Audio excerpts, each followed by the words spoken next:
Hi there. Welcome to tonight's webinar on understanding agricultural setbacks on farmland in BC. My name is Amanda Smith and I work for the Langley Environmental Partner Society. So as LEPS, that's kind of what I'll kind of call it from this point, because you know the whole world is run on acronyms. So at least you know what LEPS stands for.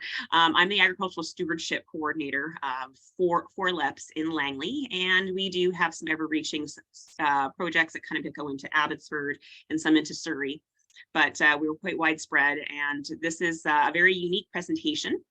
And you can kind of see that we have a creek right in front of us, and to give you some sort of understanding is that there is over 1,800 kilometers of watercourses in the Langley Township and City.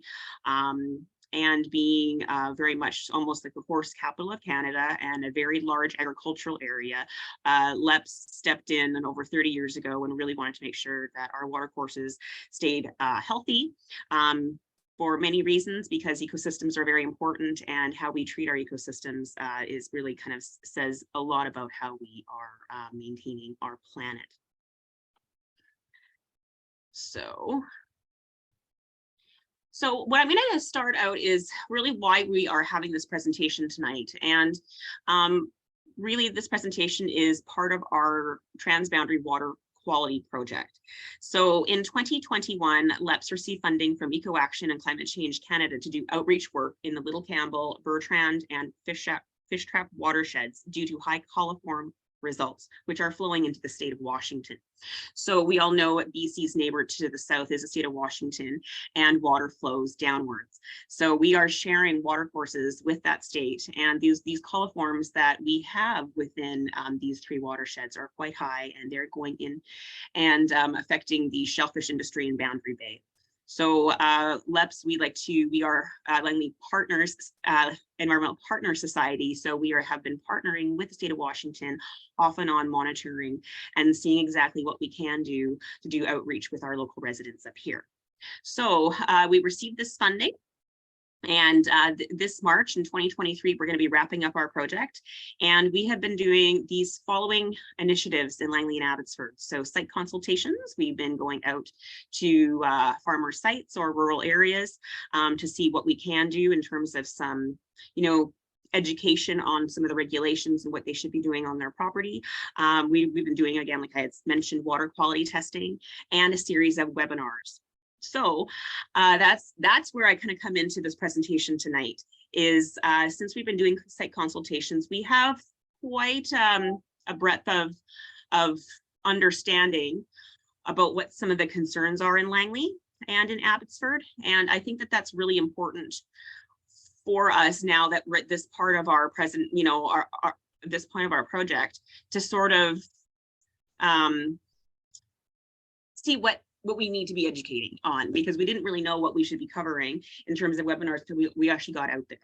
So the setbacks is one of the major things that we kind of noticed were a little bit misunderstood, and it's not because of just really, it's just lack of knowledge, and that's why we've been doing these webinars. So I'm really happy to be recording this essentially for our YouTube channel, and we will be sharing the recording with all the people who could not attend tonight or this afternoon. And actually, through this project, we've also been creating a series of fact sheets. So we do have one that I'm going to also be emailing out to everybody, which is actually on-stream setbacks. And it actually includes much more, not just, manure. It actually includes a lot of things. So as we go through the presentation, you're going to see kind of a snapshot of one page there, which gives you all of the setbacks. It's quite small, but with that being said, I'm going to give you everything in an email, but I just want you to know what you're going to be seeing later. All right, so this is the code of practice for the agricultural environmental management. It is not really like, some fancy nighttime reading, but it is very inclusive. The AEM code really kind of includes a lot of other regulations tied into it. So as you do read through the 49-page document, you'll see other regulations sort of commented on, that can be anywhere between the Water Sustainability Act or the Riparians Act. But This really had to be redone to get to this point because a lot of the old regulations were really hard to understand. So the new AEM code takes a different approach. Requirements are more clearly outlined, and they're both kind of risk-based and science-based. So there's more protective measures on how we need to, like what we need to really do with the high risk and during high risk conditions. And also soil samples are required to be taken to help determine what measures are necessary on specific farms. So as you read through the code of practice, they say in many places that soil testing is very, very important. So the new regulation includes, and this is going to be a little bit more clear and accurate. Ooh, sorry about that. It provides provisions that ensures water courses and groundwater are protected through proper storage and use of manure, other nutrient sources, and other materials such as wood residue, prevent water quality impacts from contaminated runoff, prohibit direct discharges into water courses, require nutrient management planning, allowing for increased monitoring in high-risk areas, provide clear compliance expectations for agricultural operators for setbacks, storage, nutrient applications, and record keeping. So with that being much more detailed, you will have a better understanding about what the regulations really do cover in the AEM code. And it really has a major thing is we cannot be having fecal coliforms or manure or wood residue or erosion that is starting to really affect water quality. And we've been having quite a few runoff instances within the province too. So really important that now we actually kind of know what that regulation is including and why we need to be concerned.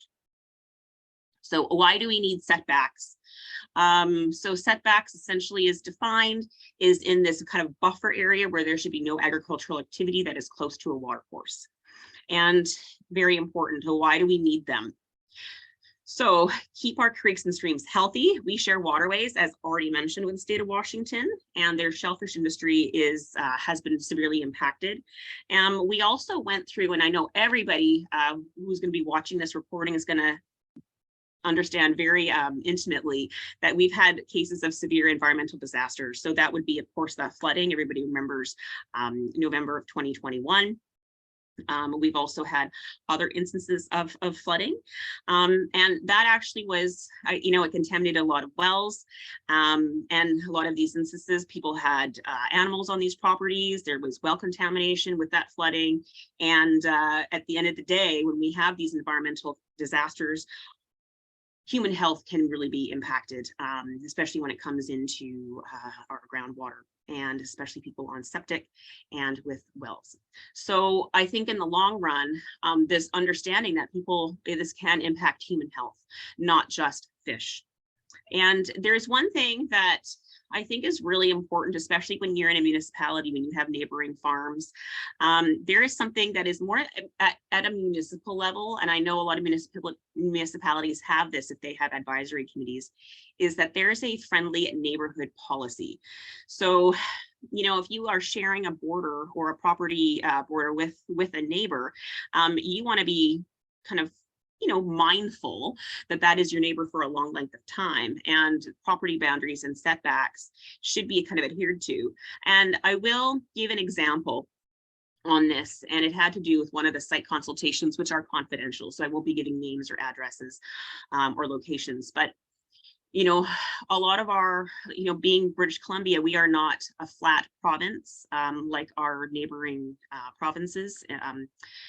So we have a lot of hills, we have a lot of valleys, we have mountains. And when, we have one property owner who would like to take down all their trees, and they're on uneven land that has quite a few hills and dips, what ends up happening is that water will run down because they've taken away the trees, which is essentially, that's that's what kind of, holds in a lot of the soil, especially when you have inclines.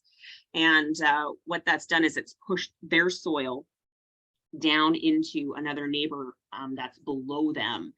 And now on that, so the neighbor's trees are now close to that property line are laying like this. And the next kind of a severe weather system in terms of rain is some of those trees are going to come down, and they are so tall that there's going to be some damage on the neighbor's property. So this is kind of an example of, friendly neighbor policy is, talk to your neighbors and share with them what's happening, and be mindful about some of the work that you're doing. Even though you're taking out trees, what are you doing to your neighbor? And especially, where are you placing your manure pile? Very important. So at the end of the day, I can probably throw another term in here, which is the Right to Farm Act. Reading that regulation very closely, it actually has to do more with noise pollution and odors, but it's a very fine line how people interpret the Right to Farm Act. It still is very important that fecal coliforms and manure do not come into our creeks, and that is the main purpose of the AEM code. So how to measure setbacks. This is one that, if there's a new farmer that's just wanting to get some new animals and they have to have a new manure pile, this will be helpful to use, because especially if you are going to be getting animals, that means you're going to be in a rural area and you will be on septic and have a well.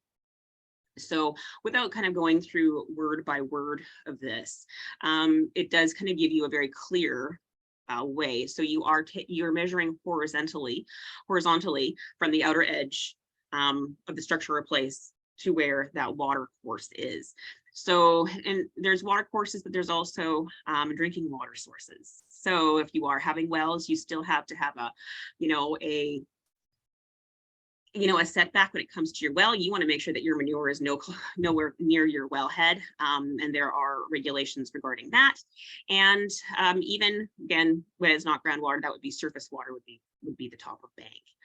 So very, very important that you do it from a horizontal level, nothing angle at all, because again, with that friendly neighbor policy, it's going to really matter. And especially if you are, if your setback is 30 meters and someone didn't really measure correctly and it's on an angle, then you're actually getting a different number. Or if you're still like not quite being actually measured and all of a sudden your setback is 20 meters. If there are concerns with someone's well, when they test their wells, all of a sudden there's an increase, there could be a potential problem with that. And that's where sometimes when people call the RAP line or call the Ministry of Agriculture or Ministry of Environment, there could be some compliance officers coming around. So it has to be something to be very mindful of and really read. I think it's the next, no, not yet. So we have the chart coming in the next slide. So we have high risk areas defined, and they're very clear about what a high risk area is. So if in the chat, I will have it open again if you can't access it now. The first link is actually the AEM code. It's the online version from the BC Ministry of Agriculture, and this is on page 19 to 20. So high risk areas you have to know what they are. Not everybody is going to be in a high risk area, but this is where you have to look at your property and be very mindful about how you're viewing it. So high risk area would be a high precipitation area. So that would be Abbotsford and Langley. If you have a vulnerable aquifer recharge area, and also a phosphorus affected area. Yeah, so I'll get into some slides, especially with the phosphorus affected area point. Very important to know. So if you do have high phosphorus and you are getting runoff, you are a high risk area, and we'll show you a slide about what that looks like over time. So a high risk condition would also mean, again, we go back to some weather environmental concerns. So strong windy conditions, storm events, or periods of short-term intense or high rainfall, high water, seasonal high water tables, or flooding. And again, we are going back to the degree to which a field is used for agricultural operation that slopes toward a water course, if sufficient to cause contaminated runoff. So in the example that I had mentioned before with the tree, with someone cutting their trees, and then the neighbor's trees that is on the property line are going like this because of the movement of soil that is wet and a lot of water rushing down, that neighbor actually has a water course on the property. So now we kind of, this is again more at a higher level about how we have to really be managing this. And this will go to either a compliance over time. It doesn't happen overnight, or we'll have to probably get our local agrologist in to see what we can do to kind of help speed up what this person can do. Okay, so this is this is the screen. I think that is probably the more concise for absolutely everything. And the Ministry of Agriculture did do a presentation back in December, and that one was mostly graphs like this. And so they did it in December, but they haven't gotten it approved to be sharing with the general public yet. So I was told that actually having this particular chart, they give you all the setbacks, was much more concise. So in column 1, you've got all of the activities, and then column 2 would be really that activity and the distance from a drinking water source, and then column 3 would be the water course, and then 4 would be the property boundary. So if you're looking for the setbacks, here we have, so item number 1A would be a permanent storage structure on ground under pen storage or temporary field storage. Greater than 2 weeks is 30 meters. Water courses are 15. And then the property boundary, I'm just going to move this one slide here, 4.5. So it definitely does vary. So drinking, the drinking water is definitely 30 meters. You don't want that anywhere near your well. We'll also go out to a composting structure. So compost and a composting structure or an outdoor agricultural composting pile is still 30 meters from your wellhead. But if you have a look here really closely, the composting structure is 15 meters from the water course, and then the outdoor agricultural composting pile is still 30. So you have to kind of really watch these setbacks. So this is the cold hard truth here. If you're looking for what is your clearance, and I go back into that whole right to farm.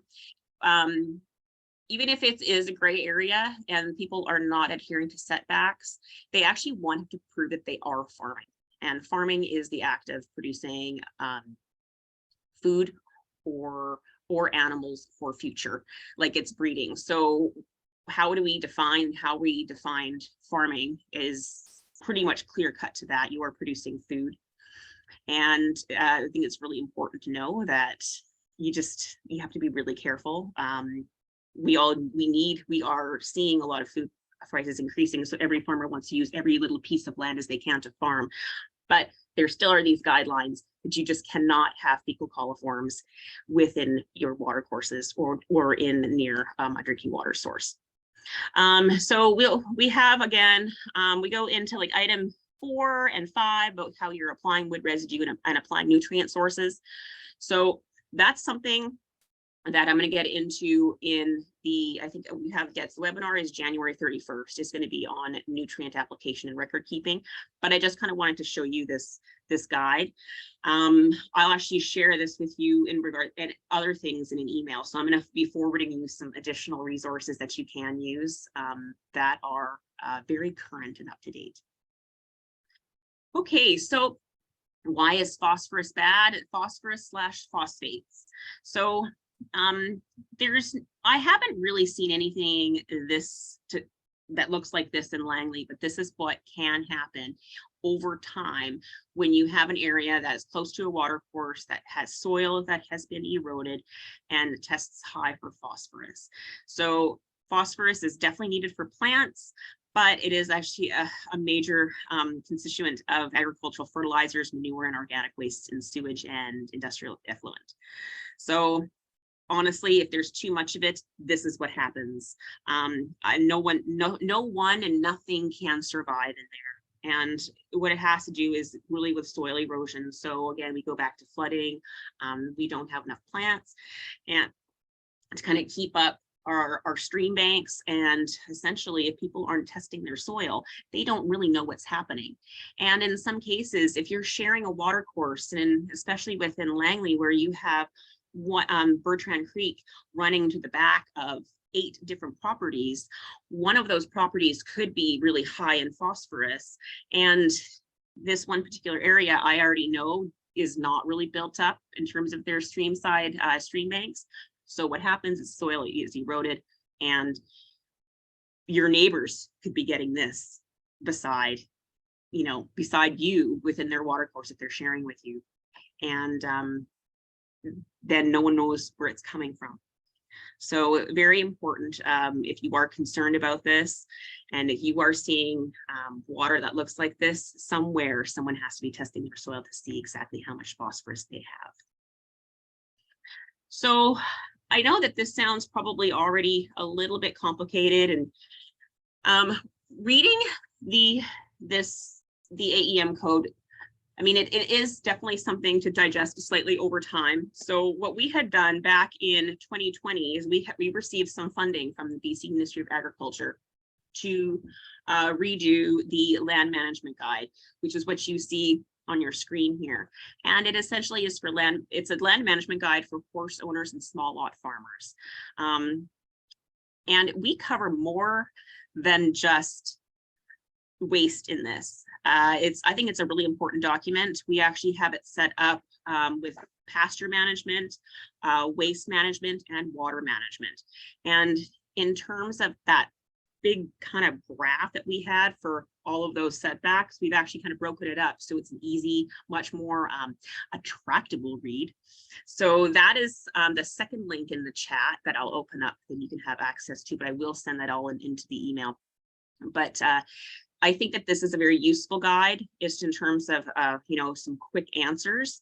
And then we also have just beside that is a fact sheet that I had mentioned of information that we had created before about stream setbacks. It goes into a bit more in depth, and it gives you another guide in terms of setbacks and what the storage is. So I think that it should help a little bit more. And building that land management guide it took quite a bit of time, and especially updating it with the new AEM code regulations. But we actually referred to the Water Sustainability Act, the Riparian Act, the Weed Control Act. There is so many other regulations out there that overlap with each other. And actually you can use them to support any kind of claim or something that you're figuring out. And for clarity on this, I think that the land management guide would be super simple. And I think that we actually did build some of the other fact sheets that can be worked well with each other. So we even have like hedgerow and streamside vegetation, setbacks, and also webinar on that as well. So we're trying to give as many resources as we can to people who really do need this, because climate change actually is here, and the AEM code would not have been redone to the spirit that it has been done in if we didn't realize that there was a concern with our local waterways, because the last thing you want to do, as in mentioning that friendly neighbor policy, we have neighbors to the south that we actually need to remain friendly with as well. So that's why we're trying to do the work that we can with our outreach. And I hope this presentation kind of gives you a little bit more information about, why the guide is like it is. We're here as LEPs to sort of help with this information, because we do care about our environment, but we also want to help our farmers too with knowing all what they should be doing. So I knew this was going to be a bit of a quick one. I know quick Zoom meetings, when they're any more than 30 minutes, and I think I was just quite there. It's almost too much information, especially if I'm going to be having the ability to email you some PDFs after and some other links. So I just wanted to kind of call attention to the webinars and events that are listed here. So again, I had mentioned we have a webinar on hedgerows, which is January 25th. We have 2 time frames because we're testing out exactly when are people most available. On January 26th from 5 to 7 p.m. we have a Langley Farmer get together. So we've been working on this wonderful Eco Action water quality project for the last 18 months. We're wrapping up, and we want to get all of the people that we've done site consultations with or who's come to webinars. We found them they were really appreciative to come to our little Langley Farmer get together. And it's just a drop-in for 2 hours. You just come, grab a cider and nibble and leave it at that. And then January 31st, again, we're still testing out what are the timeframes that really work. So 4 p.m. or 7 p.m. would be the nutrient application record keeping. So we'll kind of go over some quick shot guidelines of when you do apply your nutrients, whether that be fertilizers or manure. There are months of the year where you cannot, and some months of the year that you should. And then the very important record keeping. So I'm going to loop those two in another 30-minute presentation on January 31st. And then on February 7th, we have a webinar on who gets hurt by rodenticides. So that is going to be from a local biological wildlife person, and she's in Langley, and she does doing a lot of work with barn owls. So I'm going to be stopping the recording, and we'll turn this off here. There we are.